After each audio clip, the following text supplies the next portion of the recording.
अस्सलाम वालेकुम दोस्तों, बहुत बहुत मुबारक हो। आज हम अपना आखिरी टेंस पढ़ने जा रहे हैं और आखिरी टेंस का नाम क्या है? उसको हम कहते हैं फ्यूचर परफेक्ट कंटिन्यूअस टेंस और इसको हम उर्दू में कहते हैं फ़ेल मुस्तक़बिल मुकम्मल जारी। इस टेंस के सीखने के बाद आप इस काबिल हो जाएंगे कि उर्दू का एक्टिव वॉइस का कोई भी आपको सेंटेंस मिलेगा, आप इजीली उसको इंग्लिश में कन्वर्ट कर सकेंगे। तो इस तरह आप 12 टेंस सीख चुके हैं। उसके बाद हम चलते हैं इस टेंस को सीखने कि इसकी उर्दू पहचान क्या है। सबसे पहले देखते हैं उर्दू पहचान। उर्दू फ़िक्रे के आखिर पर ता रहा होगा, ती रही होगी, ते रहे होंगे या रहा होगा, रही होगी, रहे होंगे वगैरह के साथ वक्त का ज़िक्र आता है। आसानी से आप इसकी पहचान कर सकते हैं। अगर उर्दू के किसी भी फ़िक्रे के आखिर पर आता है ता रहा होगा, ती रही होगी, ते रहे होंगे, या जो आपने फ्यूचर कंटिन्यूअस की पहचान देखी थी, समझी थी, रहा होगा, रही होगी, रहे होंगे, उसके साथ अगर वक्त का जिक्र आ जाता है तो आपने फौरी समझ लेना है कि ये फ्यूचर परफेक्ट कंटिन्यूअस टेंस है। उसके बाद आती है स्ट्रक्चर की बारी। स्ट्रक्चर इसका क्या होगा? वही जो आप प्रेजेंट परफेक्ट कंटिन्यूअस और पास्ट परफेक्ट कंटिन्यूअस में समझ चुके हैं, सीख चुके हैं, वही होगा। तो सबसे पहले हम लगाते हैं सब्जेक्ट, उसके बाद हम लगाते हैं हेल्पिंग वर्ब, उसके बाद मेन वर्ब की फर्स्ट फॉर्म होती है, उसके साथ आईएनजी का इजाफा, उसके बाद ऑब्जेक्ट, उसके बाद हम सिंस या फॉर में से कोई एक लगाते हैं। उसके बाद जो वक्त हो वो लिखा जाता है, मेंशन टाइम, और एंड पे फुल स्टॉप लगाया जाता है। उसके बाद हम देखते हैं सब्जेक्ट क्या होता है।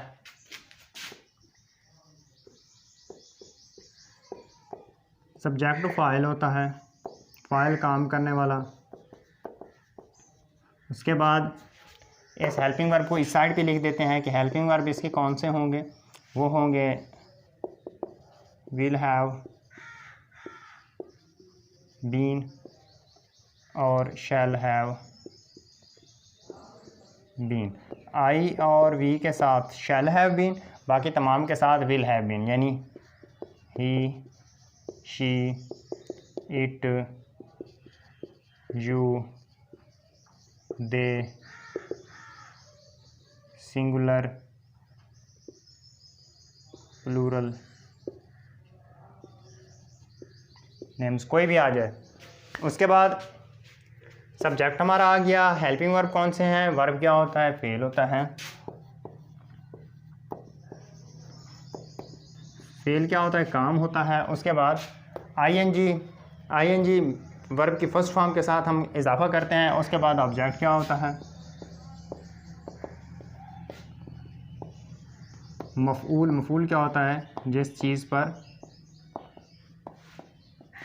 काम वाक़े हो। उसके बाद सिंस या फॉर। सिंस कहाँ लगता है? मुकर्रा वक्त के लिए, या अगर किसी काम के आगाज़ का हमें वक्त मालूम हो तो भी हम सिंस लगाते हैं। काम के आगाज़ का वक्त। उसके बाद फॉर, गैर मुकर्रा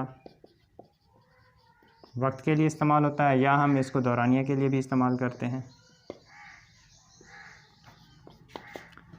उसके बाद मेंशन टाइम, जो सेंटेंस में ज़िक्र किया गया वक्त हो उसको हम कहते हैं। अब एक एग्ज़ाम्पल को देखते हैं, दो एग्ज़ाम्पल को देखते हैं और कंपेयर करते हैं। एक है बारिश होती रही होगी, और दूसरा हम बना लेते हैं सुबह से बारिश हो रही होगी। पहली बात पहचान, इसमें है रही होगी, इसमें है होती रही होगी। सुबह इसमें बारिश होती रही होगी, इसमें हो रही होगी। ये पहचान है। अब देखें ती रही होगी, तो समझ लेते हैं कि ये फ्यूचर परफेक्ट कंटीन्यूअस टेंस को ज़ाहिर करता है। लेकिन रही होगी, ये तो फ्यूचर कंटीन्यूअस को ज़ाहिर करता है, लेकिन साथ इसके सुबह आ गया है, वक्त आ गया है। वक्त का जिक्र जब भी आता है, रहा होगा, रही होगी, रहे होंगे के साथ, तो वो फिर सिर्फ कंटीन्यूअस नहीं बनता बल्कि परफेक्ट कंटीन्यूअस बनता है, यानी फ्यूचर परफेक्ट कंटीन्यूअस बनता है। तो अब हम पहले इसको कन्वर्ट करते हैं इंग्लिश में। बारिश होती रही होगी, तो जब हम मौसम के बारे में कोई भी सेंटेंस आ जाता है, सब्जेक्ट हम इट कंसीडर करते हैं, तो हम इट लगाएंगे, इट के बाद हमने हेल्पिंग वर्ब लगाना है। इट के साथ कौन सा लगता है? Will have been, it will have been. Rain हमारा वर्ब होगा, इसके साथ हम आईएनजी का इजाफा करेंगे, raining, it will have been raining, और बाकी कुछ नहीं बचता, एंड पे हम फुल स्टॉप लगा देंगे। और इसको देखते हैं, it will have been raining since morning, और एंड पे फुल स्टॉप। सिंस क्यों लगाया है? जो दिन के पहर हैं, सुबह है, दोपहर है, शाम है, पहर जितने हैं इन सब के साथ हम सिंस लगाते हैं। तो सुबह एक पहर है, इसी वजह से हमने सिंस लगाया है। उसके बाद मॉर्निंग एक वक्त दिया गया था, वो हमने लगाया है। मुकर्रर वक्त कौन से हैं? तारीखें जितनी आ गई हैं, या दिनों के नाम आ जाते हैं, या महीनों के नाम आ जाते हैं, या घड़ी के मुताबिक वक्त आ जाता है, 1 बजे, 2 बजे, 5 बजे, तो ये सारे मुकर्रर वक्त में आते हैं। इन सब के साथ हम सिंस लगाते हैं। गैर मुकर्रर कौन से हैं? जो दौरानी को ज़ाहिर करते हैं, एक दिन, 5 दिन, 8 दिन, 5 महीने, 7 महीने, 8 महीने, तो ये दौरानी को ज़ाहिर करता है। बाकी भी आप वीडियोस देख सकते हैं, तफसील से सिंस और फॉर पे भी डिस्कशन की गई है। उसके बाद एक और एग्जांपल को देखते हैं कि बशीर 2 घंटे से सबक याद कर रहा होगा। कंटीन्यूअस को ज़ाहिर करता है, और 2 घंटे फ्यूचर परफेक्ट कंटीन्यूअस को ज़ाहिर करते हैं। तो हम इसको चेंज करेंगे। सबसे पहले सब्जेक्ट बशीर, उसके बाद बशीर के साथ हम helping verb will have been लगाएंगे। उसके बाद सबक याद करना, यानी हमारा जो वर्ब है वो होगा मेन वर्ब सबक याद करना, लर्न, इसके साथ आईएनजी का इजाफा करेंगे, लर्निंग, यानी Bashir will have been learning. उसके बाद ऑब्जेक्ट द लेसन, उसके बाद 2 घंटे आ गए हैं, हम लगाएंगे फॉर, क्योंकि ये दौरानिया है 2 घंटे, फॉर 2 hours। तो इजीली हमने इसको इंग्लिश में कन्वर्ट कर लिया है। उसके बाद नेगेटिव इसके कैसे बनाने हैं? तो सिंपल से हैं, जैसे आप पहले सीख चुके हैं कि हेल्पिंग वर्ब के बाद हम नॉट लगाते हैं। लेकिन जब हमारा हेल्पिंग वर्ब एक से ज़्यादा अल्फाज पर मुश्तमिल होता है, उस वक्त हम पहले लफ्ज़ के बाद नॉट लगा देते हैं। तो उसी रूल को हम अप्लाई करते हुए इसके नेगेटिव को सीखते हैं कि कैसे बनाए जाते हैं। जब हम किसी भी टेंस का नेगेटिव बनाते हैं तो उस वक्त हम उस हेल्पिंग वर्ब के बाद नॉट का इजाफा कर देते हैं। अब पॉजिटिव का स्ट्रक्चर आपके सामने था, लेकिन जब हमारे पास हेल्पिंग वर्ब एक से ज़्यादा अल्फाज पर मुश्तमिल हो तो हम पहले लफ्ज़ के बाद नॉट का इजाफा कर देते हैं। तो इस तरह नेगेटिव का स्ट्रक्चर क्या बना? सबसे पहले हम सब्जेक्ट लगाएंगे, उसके बाद विल या शैल में से कोई एक लगाएंगे जो हमारा सब्जेक्ट होगा उसके मुताबिक। उसके बाद नॉट का इजाफा हो गया। उसके बाद हैव बीन अपनी जगह पे, यानी वर्ब से पहले। उसके बाद मेन वर्ब की first form ING, object, since, for, mention, time. उसके बाद मेरे पास एग्जाम्पल हैं, इनको हम इंग्लिश में कन्वर्ट करने की कोशिश करते हैं। जैसे माली सुबह से पौधों को पानी नहीं दे रहा होगा। अब देखें, फ्यूचर परफेक्ट कंटिन्यूअस टेंस का ये नेगेटिव है।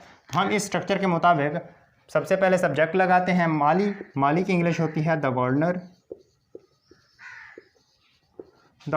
उसके बाद विल शैल में से कोई एक लगाएंगे, विल लगाएंगे, विल। उसके बाद नॉट, हैव बीन।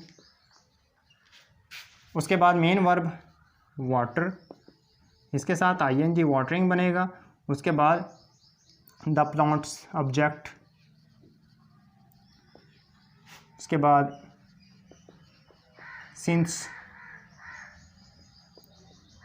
मॉर्निंग, और एंड पे फुल स्टॉप लगा देंगे। उसके बाद एक और एग्जांपल है, वो 7 बजे से अखबार नहीं पढ़ता रहा होगा।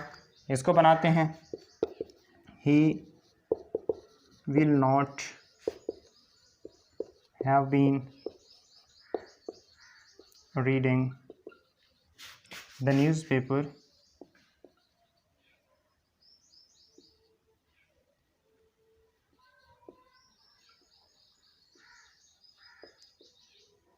since 7 o'clock और एंड पे फुल स्टॉप। अब देखें, ये हमारे पास सब्जेक्ट था, इधर ये हमारे पास सब्जेक्ट था, ये हमारे पास हेल्पिंग वर्ब विल शैल में से कोई एक लगाया, इधर वो लगाया, इसके बाद नॉट लगाया। हैव बीन हम मेन वर्ब से पहले लगाते हैं, उसके बाद ये हमारे पास वर्ब विद आईएनजी है, ये हमारे पास वर्ब विद आईएनजी है, उसके बाद ये हमारे पास ऑब्जेक्ट, ये ऑब्जेक्ट और सिंस फॉर्म में से कोई एक, उसके बाद जो मेंशन टाइम है वो हमने लगा दिया। इस तरह हमारा नेगेटिव का स्ट्रक्चर भी पूरा हो गया है। उसके बाद हम इनके इंटरोगेटिव को देखते हैं। इंटरोगेटिव किस तरह के होते हैं? एक डबल इंटरोगेटिव होते हैं, दूसरे सिंगल इंटरोगेटिव होते हैं। जो यस नो में आंसर मिल सकता हो वो सिंगल इंटरोगेटिव, उसके लिए हम हेल्पिंग वर्ब को शुरू में लाएंगे। और कैसे लाएंगे? वही रूल के पहले लफ्ज़ को हम शुरू में लाएंगे, ना कि पूरे हेल्पिंग वर्ब को। तो इस तरह हमारे पास जो स्ट्रक्चर बनता है वो क्या है? विल शैल में से कोई एक स्टार्ट में लाया, उसके बाद सब्जेक्ट, फिर हैव बीन अपनी जगह पे, और मेन वर्ब की पहली form ING, object, since for, उसके बाद मेंशन टाइम। अब इन्हीं को हम देखते हैं। क्या सुबह से माली पौधों को पानी दे रहा होगा? क्या करना है? इसी में से सिर्फ हम इस विल को उठाकर पीछे लिख देंगे बस, और नॉट कट जाएगा वैसे, क्योंकि इसमें नहीं है। तो हम क्या करेंगे? Will the gardener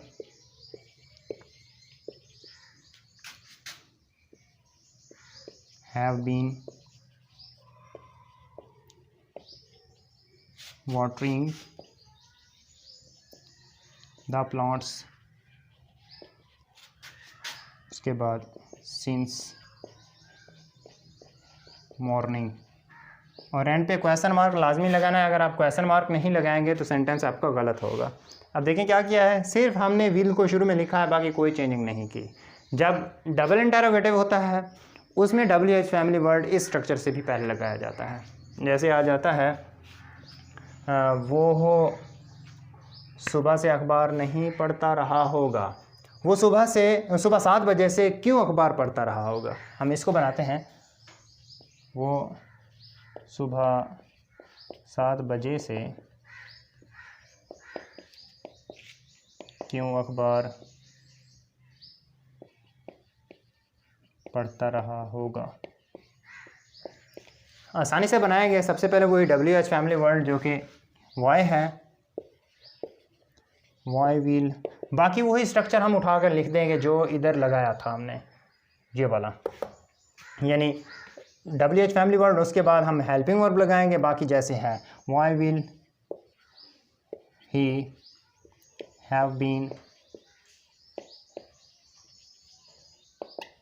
reading the newspaper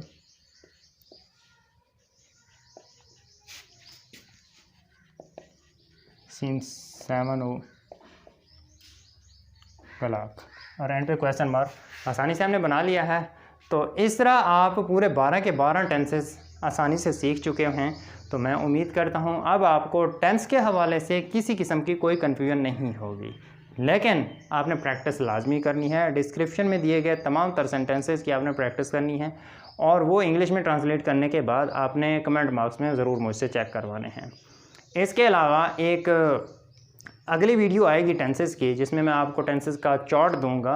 आसानी से आप उस चार्ट को देखकर भी टेंस आसानी से सीख सकते हैं। उस एक ही वीडियो में छोटी सी वीडियो होगी, उसमें सारे टेंसेस 12 के 12 टेंसेस का एक चार्ट आपको मिलेगा।